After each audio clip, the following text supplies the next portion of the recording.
What a time to be alive in the things of God. And what a time to give testimony of the greatness and the goodness of God. Because God, I know we say that. We've got this cliche. Well, we have a lot of them in the in the body of Christ, but we have this cliche where we say God is good, and then people say all the time, and then the speaker says and all the time, and then the people say God is good. And it's a good thing to do that because what happens, some cliches are not that bad, is that it sets the mind and it sets the heart in anticipation that what's going to follow is good. Because the mind is a very strange thing. As you know, those of you who've done studies on the mind, and those of you have done power of transformation and the maker's makeover and the counselor and other courses, we deal with the dynamics of the mind. And we go into quite a lot of depth in that. And the fact is that the mind is a programmed dynamic. It is. It's all programmed. And it's pre-programmed. And then from that program follows presets and preconceived ideas and perceptions. All of that flows from that programming system. So this morning, the message, and that's why the title went out the way that it did, in that God is always more than enough. And you will have those that will say, well, I've heard messages on that before, and yeah, I know that God is more than enough. A lot of people will say that, but then it comes to where down to the brass tacks, like they usually say, down to where the tire meets the road. When it's not pie in the sky, one die when we die, some die. Like my professor always said. No, it's real and it's right here. So the message this morning is the God of more than enough, and that is always more than enough. Now, I want to ask you this morning, how many of you have genuine, real testimonies of where you prayed for something and God gave you more than what you asked for? I have both my hands up, and I know that your hands are up where you are because that's what he does. Is we ask for this and then he gives more than what is asked. And there are many testimonies from our personal lives that I could share with you, but I need to focus exactly where we are at with the message this morning because I know a lot of us have testimonies regarding this.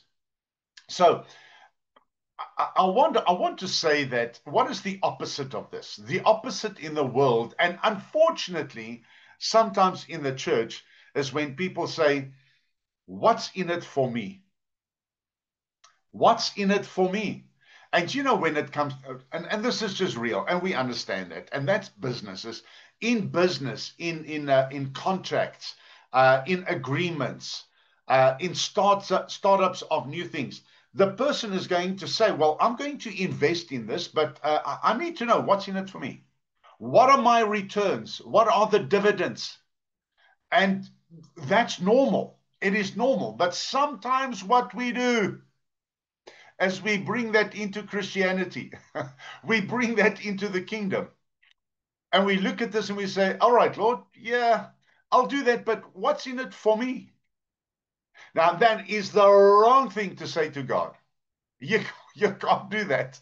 And you don't do that. And we won't do that because of the fact that he's got everything pre-planned according to Proverbs chapter 16. You can read the entire chapter, I think it's 33 verses. You can go read all of that. And the context of Proverbs 16 is that you can do this and you can plan your way and you can think that this is what you're going to say and that circumstances could possibly go that way. And God says, oh, hold on a minute. You may plan your way, but your steps are directed by me. Even the wise answer of the tongue comes from me. Even the things that seem to be accidental are really orchestrated and ordered by me. That's all in Proverbs 16. So the point here is this morning, let's forget about what's in it for me. Here's the thing. This is what I have found with God personally and in the study of his word, that when you break away from what's in it for me and you say, but I just want to be with you, he gives you what is in it for you. I like that. So when you don't make it about yourself and you make it all about him, he makes it about you. Do we ever have to, I thought about it again this morning, do we ever have to teach children selfishness? Come on. Have you seen those little toddlers? Have you seen them? You remember, even from your own children?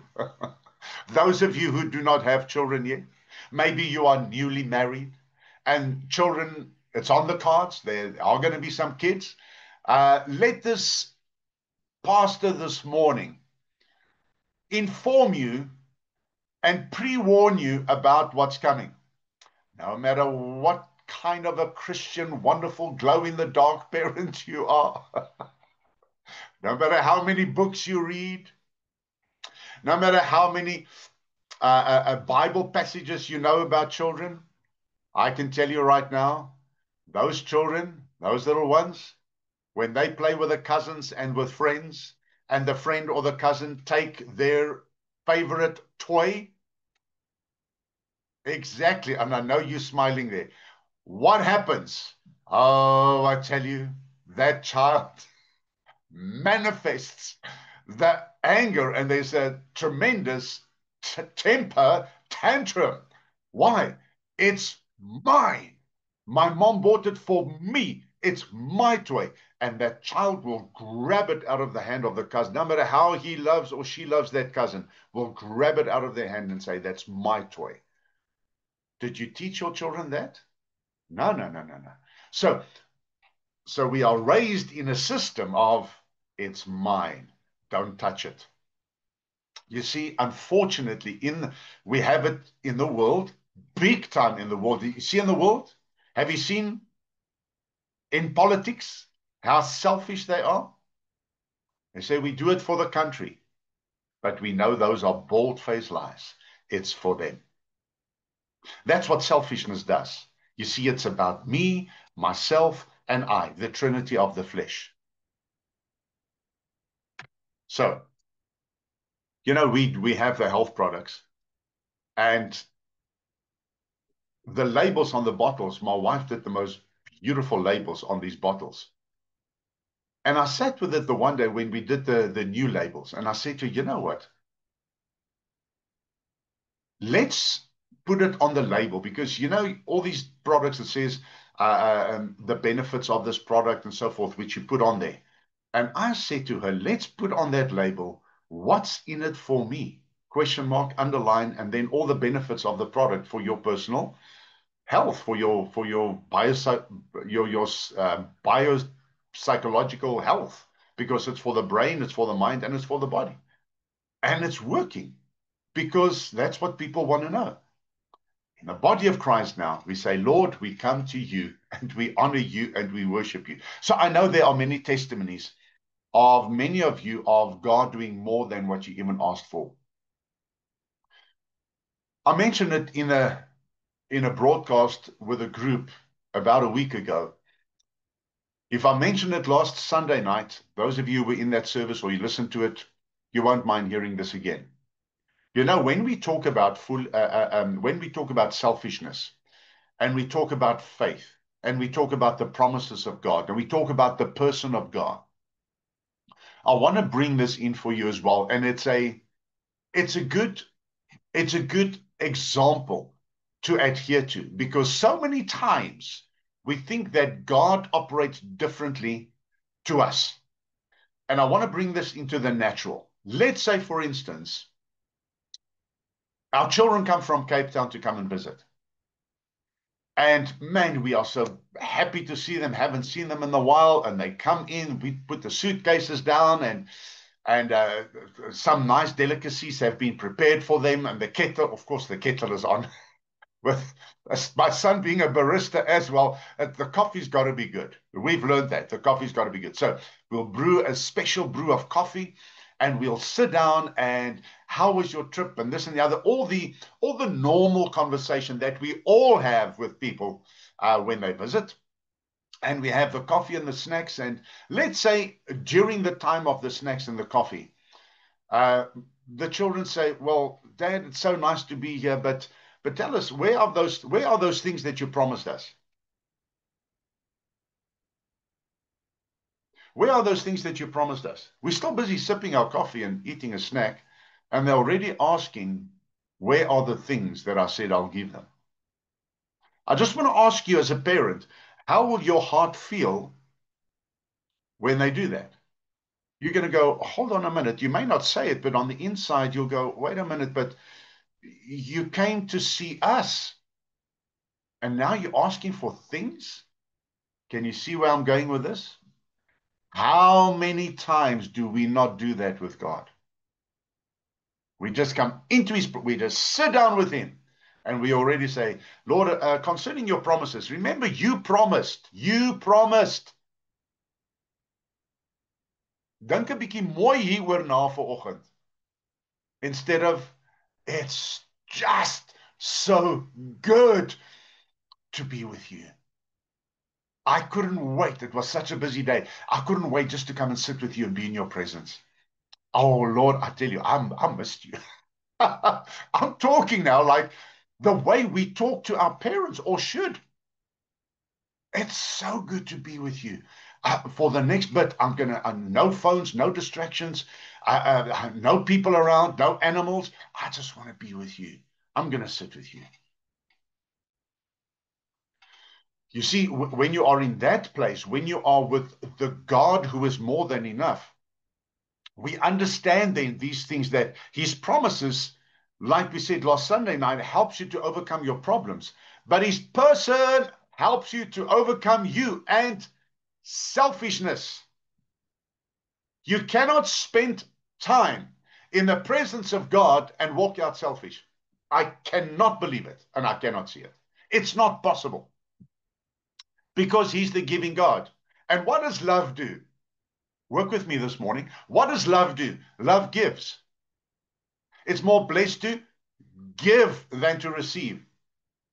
The love inside of you is what gives your hands the ability to love, because it flows from your heart to your hands, heart to your hands, heart to your hands. It flows from your heart. Why? Because he is love. Why does he give? Because it's who he is. In your Bible, I want you to go to Mark chapter 2, please. Mark chapter 2. Those of you, of course, who have the Amplified Bible, it's going to be easy for you to follow. If you don't, maybe it's a good idea to just get that on your phone or your iPad or your laptop or whatever the case may be. But I'm going to ask you to go to Mark chapter 2. There is an incredible story in that passage. And we have 5 verses that we're going to deal with, only the first 5. I would have loved to teach on the rest of that, but we are going to look at the fact that Jesus is more than enough. Here you have a situation, while you're turning to Mark chapter 2, where Jesus now comes back after healing a man in the previous chapter. He comes now back to Capernaum, where he is with, they reckon it was possibly Peter's house. He came to this house, and scholars reckon it was Peter's house. Okay. He's now in Peter's house, and from verse 1 it says, and Jesus having returned to Capernaum, after some days it was rumored that he was in the house of Prophet Peter's. And so many people gathered together, more than there was no longer room for them, not even around the door. And he was, and now if you mark in your Bible or highlight, I want you to please take note of the next couple of words. It says, and he was discussing the word. That is vital. It sets the precedent and really the grounding for where we're going. And he was discussing the word, it says. Just a little bit of a bonus. You don't have to pay for this. This is free of charge. He was discussing the word. Can I ask you, who is the word? I know you answered it. He is the word. Right. He is the Logos made Rhema. He's the written word made manifest, because he is the word of God in living colors right there. So he was discussing the word because he's the centrality of the word. So he was laying out to them who he is. We see the same thing with the 2 guys on the road to Emmaus. where he revealed to them who he was. And they said afterwards, did our hearts not burn within us when he spoke to us? Hallelujah. Watch. Then they came. He discussed the word, then they came. Key phrase. Bringing a paralytic man to him who had been picked up and was being carried by 4 men. When they could not get him to the place in front of Jesus because of the throne, they dug through the roof above him. And when they had scooped out an opening, I wonder how Peter felt about that afterwards. He had to do some roof fixing. And when they had scooped out an opening, they let down the thickly padded quilt, or mat then, upon which the paralyzed man lay. And when Jesus saw, that's a key phrase, when Jesus saw their faith, their confidence in God through him. Woo, there's such a lot of power in this section. Their confidence in God through him, he said to the paralyzed man, son, your sins are forgiven and put away. That is, the penalty is remitted, the sense of guilt removed, and you are made upright and in right standing with God. That's our text this morning. So I want you to see something here that's very, very powerful. It says there in verse 2, and Jesus was discussing the word. And I did an arrow in my Bible. And Jesus was discussing the word, and they came. I believe that these guys, before one of them, perhaps two, maybe all four, we don't know, they came to the house to investigate. Because it says, and he was discussing the word. Then, in grammar, normal, simple English grammar, it's a continuation of what was said there in the pro-verse, pro-sentence that's following. So when they heard him speak, what came out of his mouth is what drew them to bring the man to Jesus. Now I want to bring in Romans chapter 1 verse 17. For faith comes by hearing, and hearing by the word of God. Those of you who have the Amplified Bible, I want you to see what this says. If you don't, remember I asked you download this on your phones. Please, the Amplified Classic, you have to download on your phone. In Romans chapter 1 and verse, this is Romans 1:17. I'm going to go to, it's 10:17 that I want. For in the gospel, a righteousness which God ascribes is revealed. The righteousness that this man received is a righteousness that God ascribes. Okay, that is one of the key points there. But now, Romans chapter 10 and verse 17.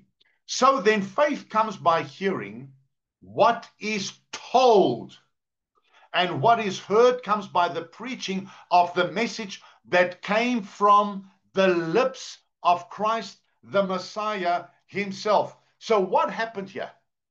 Jesus speaks the word. He was discussing the word. They hear it, then they brought the man. Faith was encouraged. Faith was activated. That's the right word. On the inside of them, when they heard the words of Jesus. You cannot hear the word of God anointed by the Holy Spirit through lips of an anointed believer and faith not being encouraged on the inside of you. Faith not being activated on the inside of you. Because the word of God says faith comes by hearing. It does not come by praying. Ooh, yeah, it doesn't come by praying. Prayer is an expression of faith.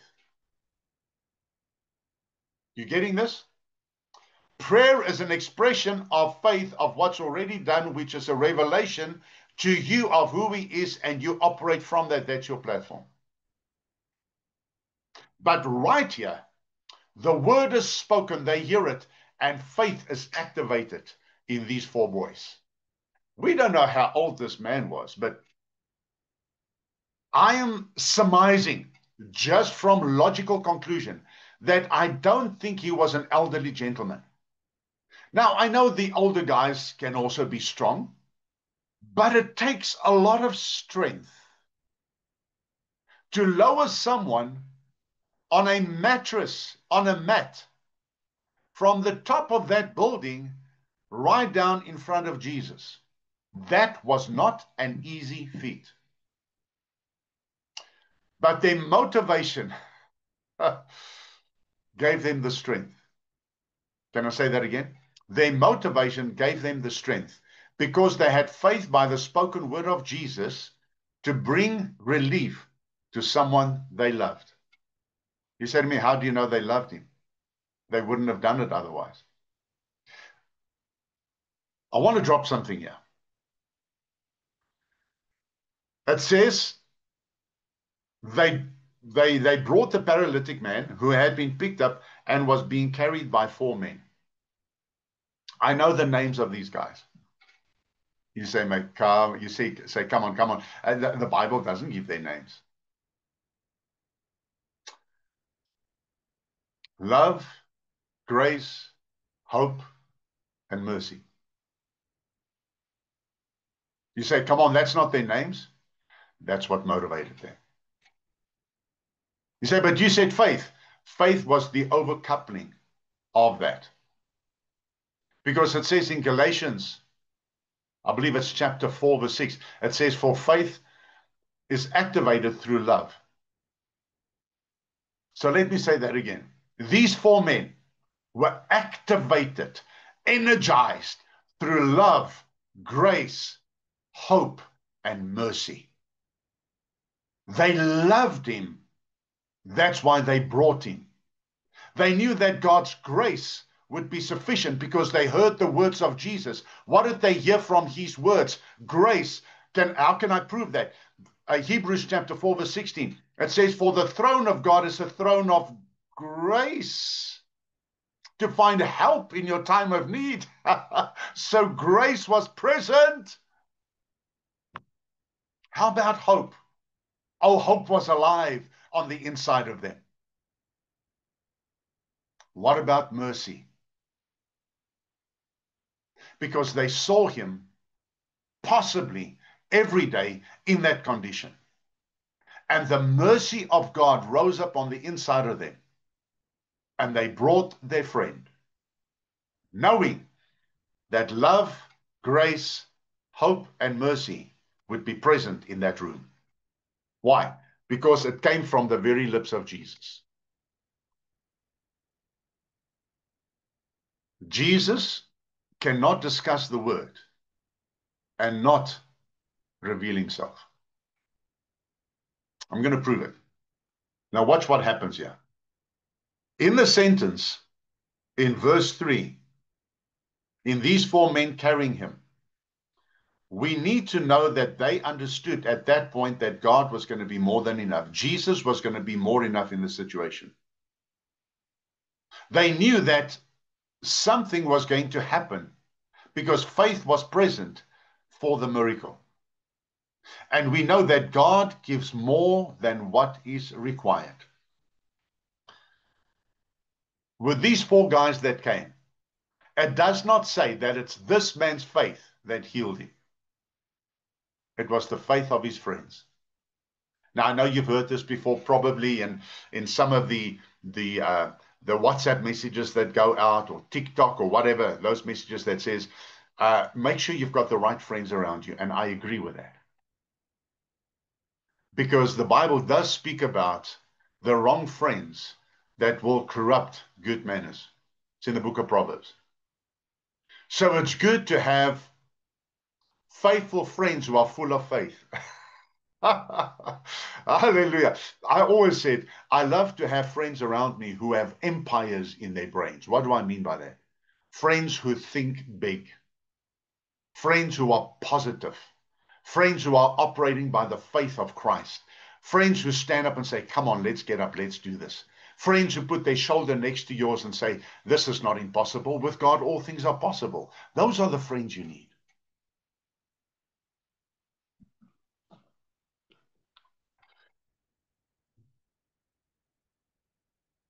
When they broke open that roof, I do not think they took their time. Because it says that they dug through it.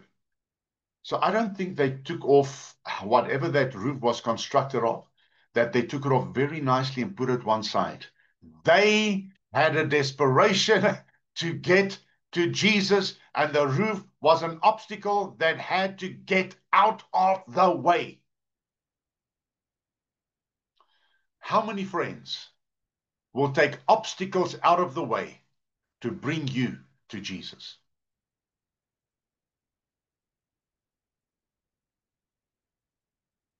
There's a song that Michael W. Smith sang years ago. I used to sing it on backtracks in places where we ministered.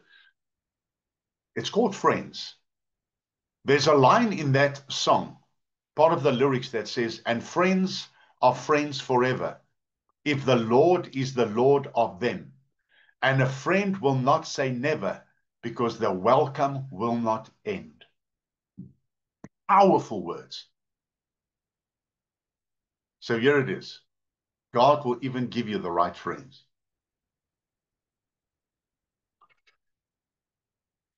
When Jesus saw, this is our key verse, when Jesus saw their faith, their confidence in God through him, he said to the paralyzed man, son, your sins are forgiven.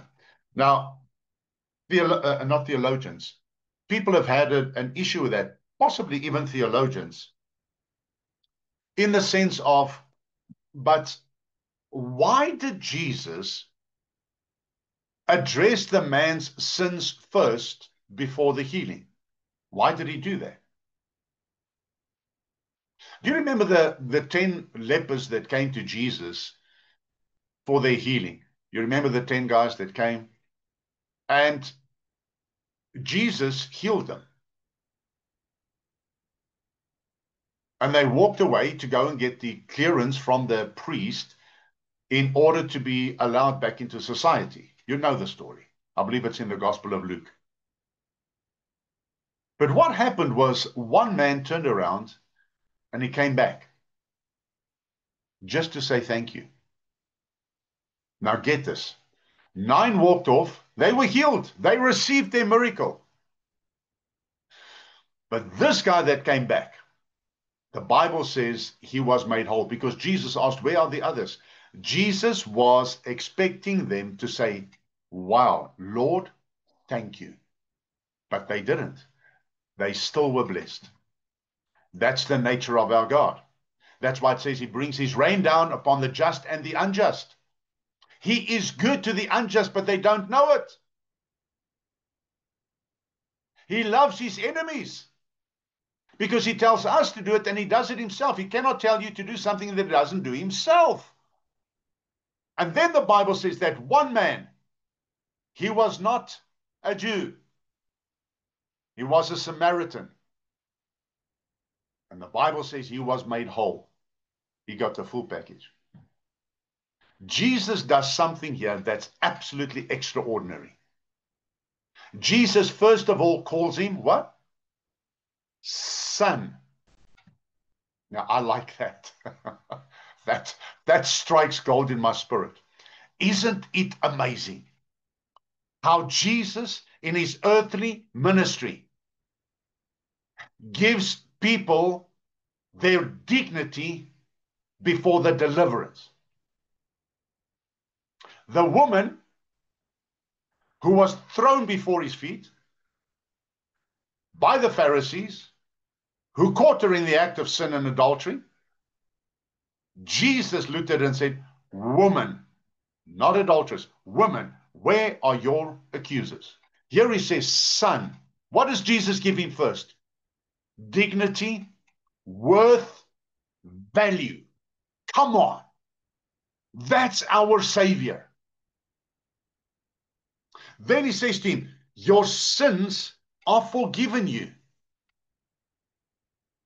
This house is full of people. The people, the common people of the day, had not heard anything like that except from the Pharisees, who told them they were sinners and they needed to come to the temple.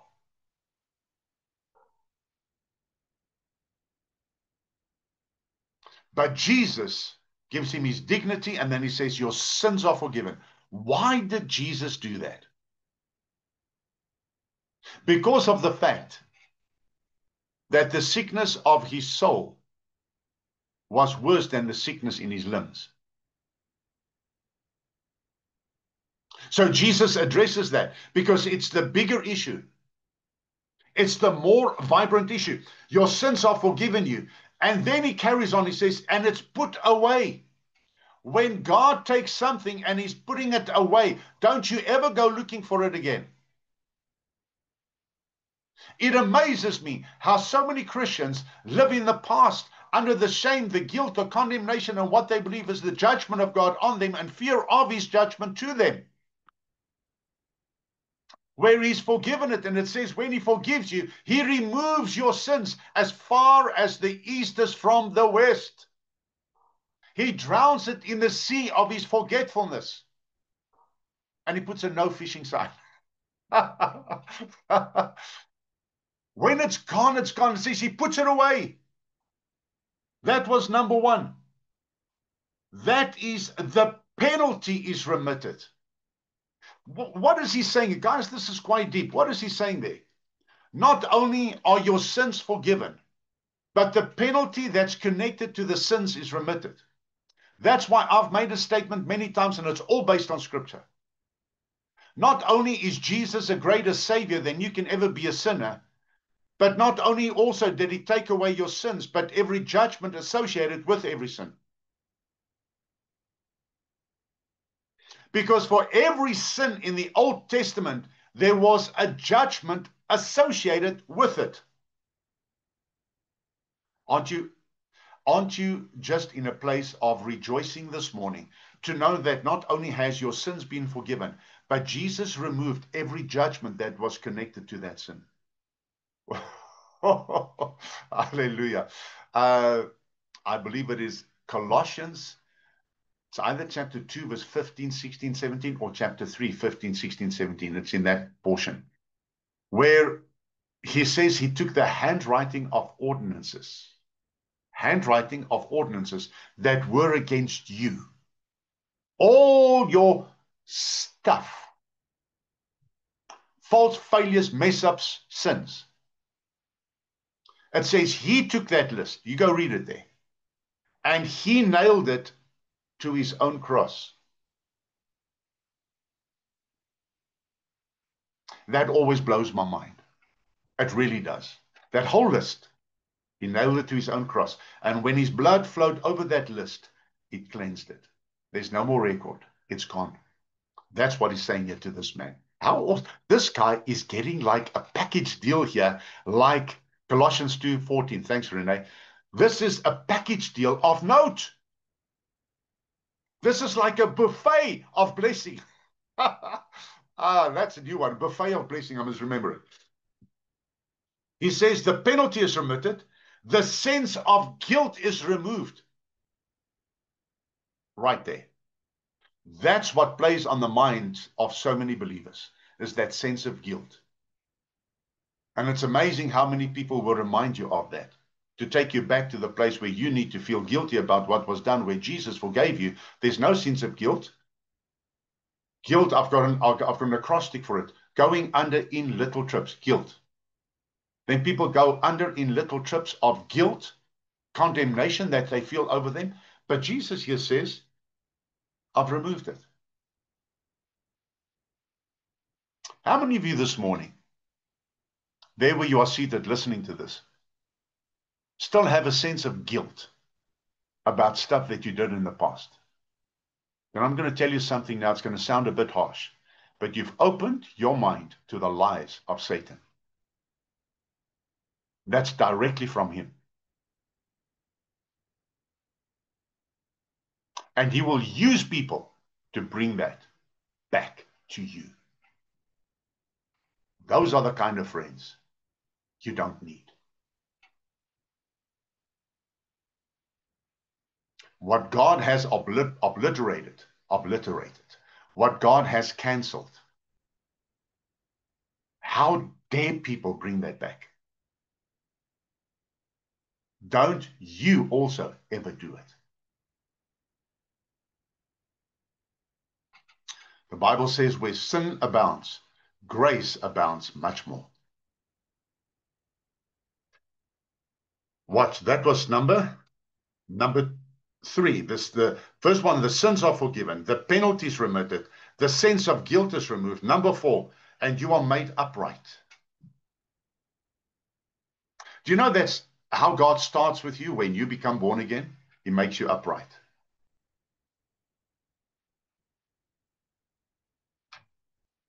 Where you were downtrodden before, maybe at times you felt lower than a snake's belly. Maybe at times you felt like a person of no worth, no value. It says here, he lets you stand upright. How do you recognize, this is just body language. Those of you who've studied body language, this is a true fact. A person who stands upright with confidence and assurance is someone who knows who he is or who she is. It's a fact. That's body language. That's psychology. Jesus says here, I've made you now upright.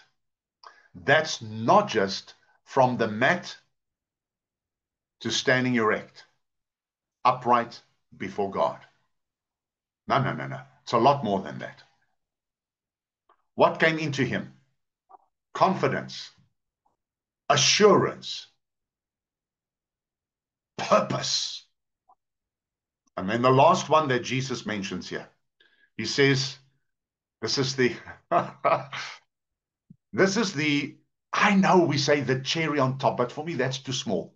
This is the crown that covers all of this. Because Jesus here says, and in righteousness, in right standing with God. It's only Jesus that can do that. How do I know that? Because 2 Corinthians chapter 5 verse 21 says, he has made him who knew no sin to be made sin for us, that we might be made the righteousness of God in and through him. So you've been made righteous. This man, by the faith of his friends, got the full package. What did we say? The buffet of blessings. The buffet of blessings. Let's be more eloquent in our expression of that term. He got everything. So here's the thing. When motives are pure, miracles will manifest. If you go read, and I'll just give you the references. James chapter 4, from verse 1 to 4. Go read it, please. If you can, again, I want to encourage you, the Amplified Classic, because it expresses it beautifully. But there it is saying, you have not because you do not ask. And when you do ask, you are asking it because you are selfish. Go read it. You want to spend it on yourself. The moment your motives become pure, and yes, it's for the advantage of the kingdom of God, and perhaps even to spill over the walls, like I always like to use that term, because God gave me a picture the one time of this in Afrikaans, a prieel of grapes. A grapevine where the fruit was going over the wall and people on the other side were picking the grapes. And he showed me that picture from my own personal life, because he said, don't just look at those inside your walls. Be sure that let the fruit go over the walls, and whoever comes to pick, let them be blessed. So when motives are pure, miracles manifest. These guys, in essence, they were asking for healing, and Jesus gave them wholeness for this man, this friend. They believed for physical restoration. Jesus gave righteousness. They believed for improvement. Jesus gave this man a brand new identity. Jesus, in this situation right there, manifested the El Shaddai from the Old Covenant, from the Old Testament. El Shaddai. You know what it means? It is the all-sufficient one. Beautiful songs were written about this. God Almighty, the all-sufficient one. If he's all-sufficient, why do you look for sufficiency anywhere else? There's a whole concept that I teach in the biblical psychology courses, where I talk about the SOS, the searchers of significance. It's amazing how people will search for significance in the wrong places for acceptance, approval, and acknowledgement. You've already got that in Christ. All of it's already the all-sufficient one. It's all found only in him. The forgiveness came before the healing, because the greater paralysis was in the soul and not in the limbs. Sin cripples more deeply than sickness, and guilt weighs heavier than any stretcher. The burden of that man's bed became the token of the testimony. So everywhere now because Jesus said to him, take your bed and go home. I don't know about you, but this is just me. I would have asked him, oh, can I stay? I just want to hear the rest. I want to see what else you're going to do. But Jesus knew that much happiness, joy, and praise was awaiting him when he got home. Praise to God for what was done. Isn't Jesus amazing? Jesus could have said to him, just leave the mat over here. You can stay right here in front of me. Just stay right here and just hear the rest of what I have to say. It will benefit you. Nee, hy is huis toe. And I think about the four friends. I think about love, grace, hope, and mercy. What did they get out of it? Personally, we don't know. Spiritually, everything. Their friend was healed. Mission accomplished. Miracle happened. That's why they came. Motives were pure. So I want to say to you this morning, isn't it time that you bring your needs, your desperation, your brokenness, your paralyzed places to Jesus this morning? How many of you right now have paralyzed places in your life where nothing is happening? I want to encourage you in those paralyzed places. When you come before the Lord, you've prayed about it already. You've already operated in faith in that particular field. What do you have to do now? The scripture is clear. The scripture tells you, make all your requests known unto God. Philippians 4:6. Make all your requests known unto God. And the peace of God that passes all understanding shall guide, guard, and garrison your heart and your mind in Christ Jesus. It does not say there, and the answers will come overnight. It says he'll guard your heart. Guard your heart against what? Doubt and unbelief. Let faith arise, and let the enemy be scattered. And thank the Lord already for the miracle that's manifesting from the supernatural, from the spiritual realm into the natural. So will you do it this morning? Will you bring your brokenness, the emptiness maybe that you're experiencing in your life, your paralyzed places, whatever need it is this morning? Will you come? See it in your hands now, that thing, and come and place it at the feet of Jesus. Heavenly Father, I pray for each and every single person this morning who heard this message.